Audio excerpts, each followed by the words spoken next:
Alright, next sign, Taurus. Taurus controls and rules the actual face. All of this. It also rules the mouth and the spout right in here in the esophagus tract. That's not the proper term, but that's what Taurus rules when it comes to the body. Taurus is the first Earth sign, and it is a fixed sign. In other words, once a Taurus is set, it's kind of difficult to have the bull or cow move. They are very, very, very stern, and they need security. They need to be secure. You don't give them security, you're not going to get much. Taurus is also the sign that is about sensuality, about having luxury, comfort, conveniency, having all the nice, fine things in life. It's also a sign that is for nourishing and providing for family, because it's the original sign that's in the second house of family, fixed assets, and the wealth that you have accumulated from the 11th house of gains then goes into the second, where everything is held on to and it's your grounding. It also rules gemstones. Again, like anything that is accessory and lavish, that is the second house. When it comes to the more conveniency, like a vehicle, air conditioning, that's more of the fourth house.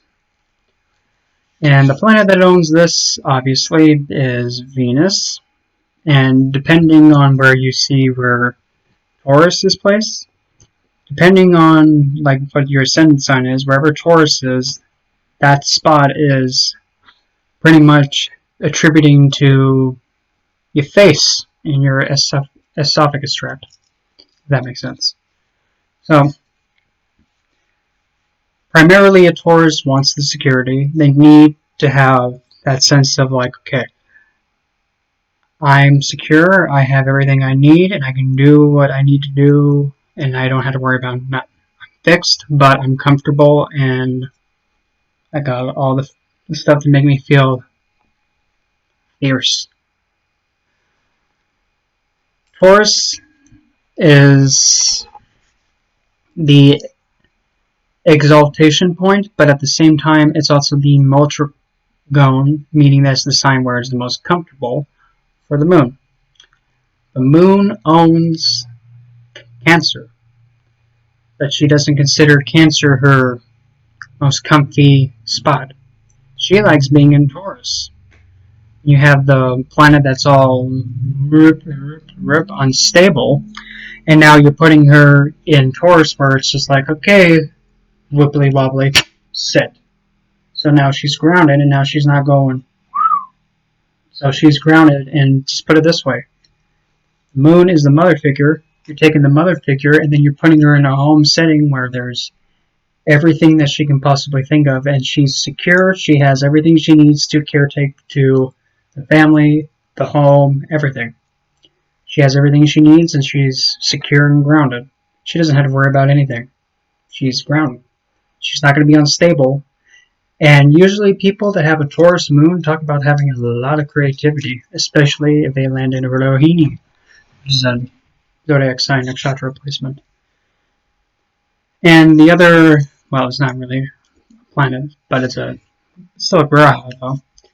The Graha that also gets the same effects as Moon is Rahu in Taurus. Well, Rahu is a Graha that likes to be very, I'm going to get what I want, and I don't care what I have to do as long as it's quick and easy.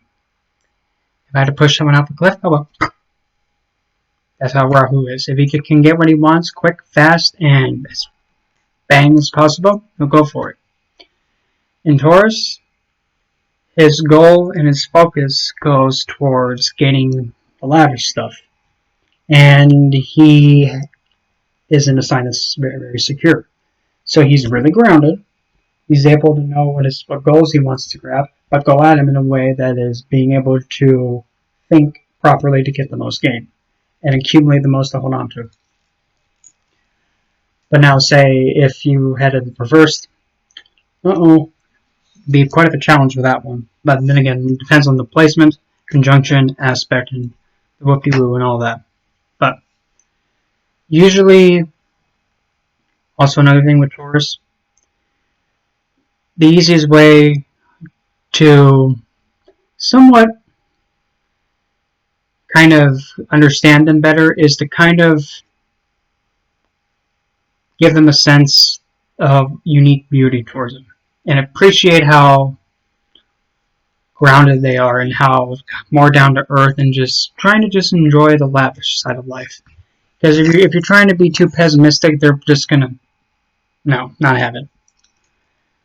And the stones related to Taurus, well, you can say the greens, like for example, jade is a really good one. That's a common one that can be set for Taurus. Another one is, I would have to say, moonstone. That's another one. You can also say milky quartz, or I like to call it snow quartz. I have one in my pocket somewhere.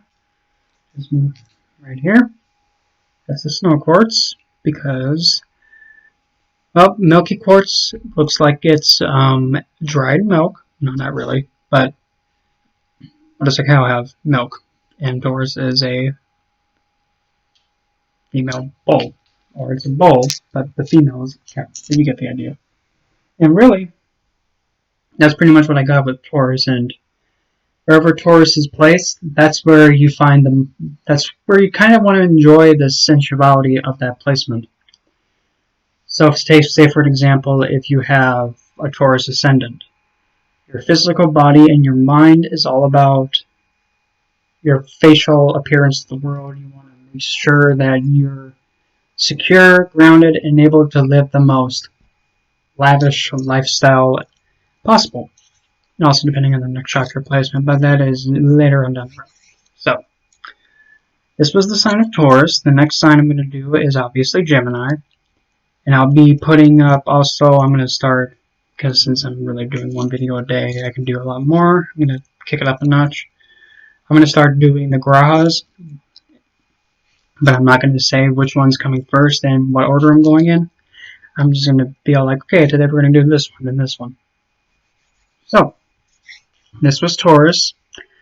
And yes, my Facebook site for having readings done or consults is still not up yet. I'm still working the kinkers out of it. So I'll see you guys on the next one whenever it decides to pop up.